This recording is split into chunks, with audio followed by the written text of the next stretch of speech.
Movie की starting एक ऐसे शहर से होती है जहाँ पर अमीर और गरीब लोग एक साथ तो रहते हैं, लेकिन अमीर लोग गरीब लोगों का बिल्कुल साथ नहीं देते। उनके काफी हाई स्टैंडर्ड्स हैं और वो गरीबों को कुछ भी नहीं समझते। ये मूवी इसी शहर में रहने वाले एक आदमी ऑर्थर पर बेस्ड है। वो अपनी मदर के साथ रहा करता था। उसे कॉमेडी बहुत पसंद थी और उसका दिल चाहता था कि वो एक दिन बहुत बड़ा कॉमेडियन बने। उसका आइडियल एक आदमी था जो कि बहुत बड़े कॉमेडी शो को होस्ट करता था। वो कहता था कि मैं भी एक दिन उनके शो में उनके साथ खड़ा होऊंगा। वो इसके लिए बहुत मेहनत किया करता था। फिर एक दिन हम ऑर्थर को देखते हैं जो कि किसी कंपनी की एडवर्टाइजमेंट के लिए एक साइन बोर्ड लेकर एक रोड पर खड़ा होता है कि कुछ शरारती बच्चे वहाँ पर आते हैं और उसे बहुत तंग करके उसका साइन बोर्ड छीनकर भाग जाते हैं। ऑर्थर यहाँ पर जोकर बना होता है। वो उन बच्चों के पीछे भागता है ताकि अपना साइन बोर्ड ले सके, लेकिन वो बच्चे उसे बहुत भगाते हैं और वही साइन बोर्ड उसके मुंह पर मारते हैं, जिससे वो साइन बोर्ड टूट जाता है। और उसके बाद फिर वो ऑर्थर को भी बहुत बुरी तरह मारते हैं। ऑर्थर काफी हर्ट होता है और सीधा अपने बॉस के पास जाता है। वो उसे सब कुछ बताता है कि बच्चों ने उसके साथ क्या क्या किया, लेकिन उसका बॉस उल्टा उसे डांट देता है और कहता है कि तुम्हारा दिमाग तो ठीक है,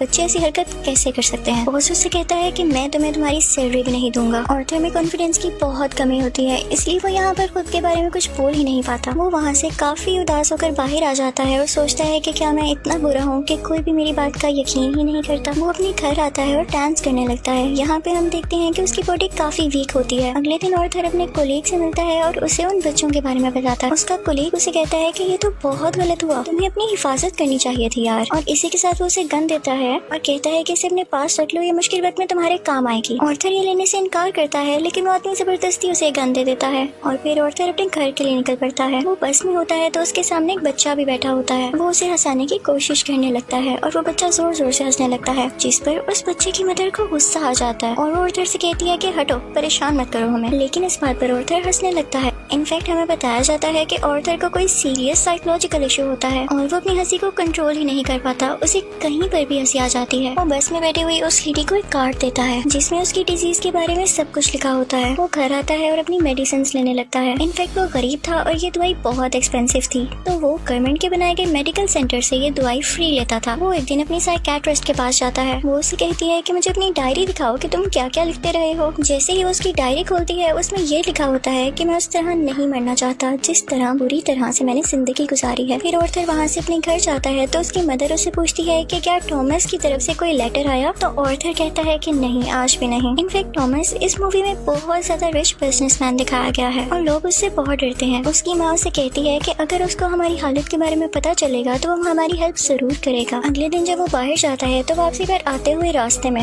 उसे एक सिंगल मदर मिलती है जिसके साथ एक छोटी सी बेटी भी होती है। वो ऑर्थर को काफी अच्छी लगने लगती है, लेकिन वो अपने घर आ जाता है। यहाँ उसकी मदर उससे फिर उसी लेटर के बारे में पूछती है तो ऑर्थर कहता है आपका क्या लेना देना है उससे, वो हमारी मदद नहीं करेगा। अगले दिन हम देखते हैं कि वो सिंगल लड़की ऑर्थर के घर पर आती है। वो उससे कहती है कि मैं कुछ टाइम से नोट कर रही हूँ कि तुम मेरा पीछा कर रहे हो, जिस पर ऑर्थर उसे कहता है कि हाँ, मुझे तुम अच्छी लगी हो। तो इस पर वो लड़की हंसने लगती है और जल्दी उन दोनों में दोस्ती हो जाती है। ऑर्थर को एक और जगह से जोकर की ऑफर आती है। वो एक चिल्ड्रन हॉस्पिटल होता है और जब ऑर्थर वहाँ पर जाकर डांस कर रहा होता है तो उसकी पॉकेट से वही गन बाहर आकर गिरती है। सब बच्चे डर जाते हैं और स्टाफ हैरान होता है कि इसके पास गन क्या कर रही है। ये बात फैलती है और उसे इस जॉब से भी निकाल दिया जाता है। वो अपने बॉस को कॉल करता है कि ये तो सिर्फ एक टॉय गन है, तो उसका बॉस उसे कहता है कि झूठ मत बोलो, मुझे तुम्हारे कॉलीग ने सब कुछ बता दिया है कि तुमने खुद उससे गन ली। यहाँ पर ऑर्थर का दिल दोबारा से बहुत दुखता है कि उसके कॉलीग ने तो उसे जबरदस्ती ये गन दी थी। फिर हम देखते हैं कि ऑर्थर ट्रेन में घर जा रहा होता है और वहाँ पर 3 बिजनेसमैन भी होते हैं जो कि थॉमस वेन के ही आदमी थे। वो ट्रेन में बैठी हुई एक लड़की को छेड़ रहे होते हैं। ऑर्थर को यहाँ पर अपने मेंटल डिसऑर्डर की वजह से हंसी आने लगती है और वो तीनों आदमी समझते हैं कि हम पर हंस रहा है। वो उसे बहुत मारते हैं, इतना मारते हैं कि उसके मुंह से खून आने लगता है। ऑर्थर उन्हें अपना मसला बताने की कोशिश कर रहा था, लेकिन वो तीनों उसकी एक नहीं सुनते। ऑर्थर को उन तीनों पर गुस्सा आ जाता है और अपनी गन निकाल कर उन तीनों को शूट कर देता है। वो वहाँ से ये सोचकर भाग जाता है कि मैंने 3 लोगों का कत्ल किया है। वो खुद को एक बाथरूम में लॉक कर लेता है। पहले तो वो डर रहा था, लेकिन यहाँ पर अचानक से वो डांस करने लगता है। ऐसे लग रहा था जैसे अब उसे कोई रिग्रेट नहीं और वो काफी सुकून में भी था। ऑर्थर घर आता है तो टीवी पर न्यूज चल रही होती है जिसमें थॉमस बोल रहा होता है। वो कहता है कि जिन 3 लोगों का कत्ल हुआ वो मेरे आदमी थे और उन्हें किसी जोकर ने मारा। लेकिन यहाँ पर गरीब लोग उन तीनों की डेथ का अफसोस करने की बजाय जोकर्स का साथ दे रहे होते हैं, क्योंकि वो सब जोकर्स के रूप में ही अमीर लोगों के खिलाफ स्ट्राइक कर रहे होते हैं। वहाँ से आर्थर अपनी साइकेट्रिस्ट के पास जाता है तो वो उसे बताती है कि हम आज आखिरी बार मिल रहे हैं, क्योंकि गवर्नमेंट ने हमें फंड्स देना बंद कर दिया है और अब के बाद में आपका फ्री इलाज नहीं कर सकती। आर्थर दोबारा से काफी टूट जाता है और उदास होकर वहाँ से बाहर आ जाता है। फिर हम आर्थर को देखते हैं जो कि कॉमेडी शो में लोगों को हंसाने की कोशिश कर रहा होता है, लेकिन वो ऐसा कर नहीं पाता और परेशानी में उसे जोर जोर से हंसी आने लगती है। इस वजह से उसका शो खराब हो जाता है और वो घर आ जाता है। घर आने पर उसकी मॉम उसे कहती है कि बेटा ये लेटर टॉमस के लिए पोस्ट कर दो। आर्थर जब ये पढ़ता है तो उसे अपनी आंखों पर यकीन ही नहीं आता। वो अपनी मदर के पास जाता है और कहता है आपने मुझसे सब कुछ क्यों छुपाया। उसकी माँ उसे बताती है कि बेटा मैंने ये जानकर नहीं किया। इनफैक्ट टॉमस और मैं एक दूसरे को पसंद करते थे और इवन शादी भी करना चाहते थे, लेकिन मैं बहुत गरीब थी और वो बहुत अमीर, तो हम सोसाइटी की वजह से शादी नहीं कर सके। आर्थर अपने बाप से मिलने के लिए निकल पड़ता है। जब वो वहाँ पर पहुँचता है तो उसके घर के गेट के पीछे टॉमस का अपना बेटा खड़ा होता है। आर्थर उसके सामने बच्चों जैसी हरकतें करने लगता है और उसे भी हंसाने की कोशिश करता है, लेकिन तभी वहाँ पर टॉमस का बटलर आ जाता है। वो उस बच्चे से कहता है कि स्ट्रेंजर से बात नहीं करते और आर्थर को वहाँ से जाने के लिए कहता है। आर्थर उससे कहता है कि मैं सच्चाई से पर्दा हटा कर ही जाऊंगा। मेरी माँ ने टॉमस के यहाँ 30 साल काम किया और वो दोनों एक दूसरे को पसंद भी करते थे और मैं किसी और का नहीं टॉमस का ही बेटा हूँ। जिस पर बटलर उसे कहता है कि तुम भी पागल हो और तुम्हारी माँ भी पागल है। उसने ये स्टोरी अपने पास से बनाई है, उसका टॉमस से कोई लेना देना नहीं है। ये सुनकर आर्थर को काफी बुरा लगता है और वो वहाँ से चला जाता है। आर्थर जब घर जाता है तो उसे पता चलता है उसकी मॉम को कोई अटैक हुआ है और उन्हें हॉस्पिटल शिफ्ट किया जाता है। आर्थर जब बाहर बैठा होता है तो उसके पास 2 पुलिस ऑफिसर्स आते हैं। वो उससे पूछते हैं कि ट्रेन में उस दिन जो 3 आदमी मरे क्या तुम उनको जानते हो। तो आर्थर आगे से कहता है नहीं, मुझे क्या पता होगा। उसे पता चलता है कि इन पुलिस ऑफिसर्स ने उसकी माँ से भी सेम क्वेश्चन किया था, जिसकी वजह से उसकी मॉम को अटैक हुआ। वो अंदर अपनी माँ के पास आ जाता है और वहीं पर वो सिंगल मदर भी होती है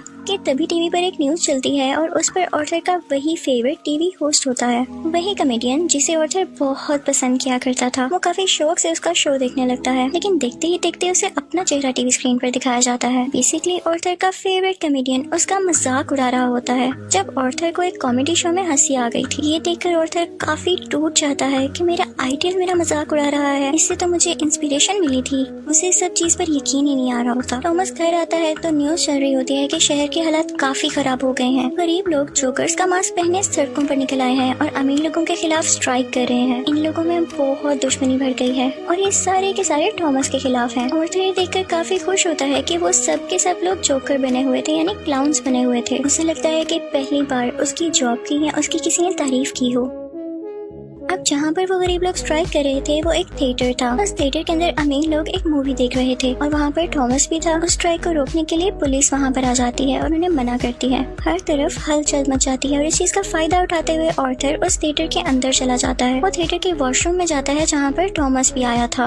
आर्थर उसके पास जाता है और पोलाइटली कहता है कि मैं आपका बेटा हूँ, मेरी माँ और आप एक साथ हुआ करते थे, याद करें। टॉमस उसे कहता है कि मैं इस नाम की किसी औरत को नहीं जानता और उसे जोरदार मुक्का मारता है, यानी पंच करता है, जिससे उसकी नाक से बहुत खून आने लगता है। आर्थर घर चला जाता है और कुछ टाइम बाद उसे पुलिस की कॉल आती है। वो इनफैक्ट आर्थर से भी इन्वेस्टिगेशन करना चाहते थे उस दिन के बारे में जब उन 3 आदमियों का कत्ल हुआ था। और तभी आर्थर को ये भी पता चलता है कि जो उसका फेवरेट कॉमेडियन था उसने आर्थर को अपने शो में बुलाया है। इनफैक्ट उसने आर्थर की जो क्लिप अपने शो में चलाई थी उसकी वजह से उसकी शो की रेटिंग काफी बढ़ गई थी, क्योंकि लोगों ने उसको पसंद किया था। वो बहुत खुश हो जाता है और तैयार होकर वहाँ पर जाने के लिए निकल जाता है, लेकिन उसे याद आता है कि टॉमस के बटलर ने कहा था कि मेरी माँ पागल है। तो वो उस मेंटल हॉस्पिटल पर जाता है जहाँ पर उसकी माँ का कभी इलाज हुआ था। वो उन लोगों से अपनी माँ की फाइल मांगता है। वो वहाँ से वो फाइल चुरा कर भाग जाता है। उसमें लिखा हुआ था कि आर्थर की माँ का किसी और के साथ रिलेशन था। वो उसे बहुत ज्यादा फिजिकली अब्यूज किया करता था, मारा करता था और इसी दौरान आर्थर के सर पर भी चोट आई थी, जिसकी वजह से वो आज इस डिजीज का शिकार है। वो वहाँ से सीधा अपनी दोस्त यानी उसी सिंगल मदर के पास जाता है, लेकिन हमें यहाँ पर पता चलता है कि वो तो थी ही नहीं। वो असल में सिर्फ और सिर्फ उसकी इमेजिनेशन में थी और उसको उसके विजन्स आया करते थे। आर्थर अपने माँ की चोट की वजह से काफी परेशान होता है। वो हॉस्पिटल जाता है और पिलो से अपनी माँ को मार देता है। घर आकर देखता है तो उसे एक पिक्चर मिलती है जिसके पीछे लिखा हुआ था कि मुझे तुम्हारी स्माइल बहुत पसंद है, जो कि टॉमस ने लिखा था और ये पिक्चर उसकी मदर की थी। यहाँ उसे एहसास होता है कि उसकी माँ झूठ नहीं बोल रही थी। वो अपना जोकर का मेकअप करने लगता है और यहाँ पर वो काफी दुखी होता है और उसे कुछ समझ नहीं आ रहा होता कि उसके आसपास क्या हो रहा है। तभी वहाँ पर उसका वही कोलीग आ जाता है और वो कहता है कि जो उस दिन ट्रेन में 3 कत्ल हुए और रिसेंटली तुम्हारी माँ का भी कत्ल हुआ, मैं उसके बारे में कुछ पूछना चाहता हूँ। आर्थर को लगता है कि ये लोग फिर से मेरा जीना हराम करने आए हैं और वो यहाँ पर अपने कुलीग को बुरी तरह से मार देता है। अब इसके बाद आर्थर तैयार होता है और अपने जोकर का फुल कॉस्ट्यूम पहन लेता है। वो अब अपने फेवरेट कॉमेडियन के शो में जाने की तैयारी कर रहा था। वो बहुत खुश होता है और रास्ते में डांस करता हुआ जा रहा होता है। वहीं पर वो दोनों पुलिस ऑफिसर्स भी आ जाते हैं जो उसे ट्रेन में हुए हादसे के बारे में इन्वेस्टिगेशन कर रहे थे। पर आर्थर वहाँ से भाग आता है और भागते भागते ट्रेन में घुस आता है। उस ट्रेन में और भी बहुत सारे लोग ऐसे थे जिन्होंने जोकर का कॉस्ट्यूम पहना था। पुलिस इतने सारे लोगों में उसको ढूंढ ही नहीं पाती, तो इसी बात का फायदा उठाते हुए वहाँ से बाहर आ जाता है और अपने फेवरेट कॉमेडियन के शो की तरफ जाता है। वो जब उसके सामने जाता है तो वो उससे पूछता है कि क्या तुम भी जोकर बने हो, क्या तुम भी अमीरों के खिलाफ प्रोटेस्ट कर रहे हो। आर्थर उससे रिक्वेस्ट करता है कि आप लोगों को मेरे बारे में कुछ न बताइएगा सिवाय इसके कि मैं एक ऑर्डिनरी जोकर हूँ।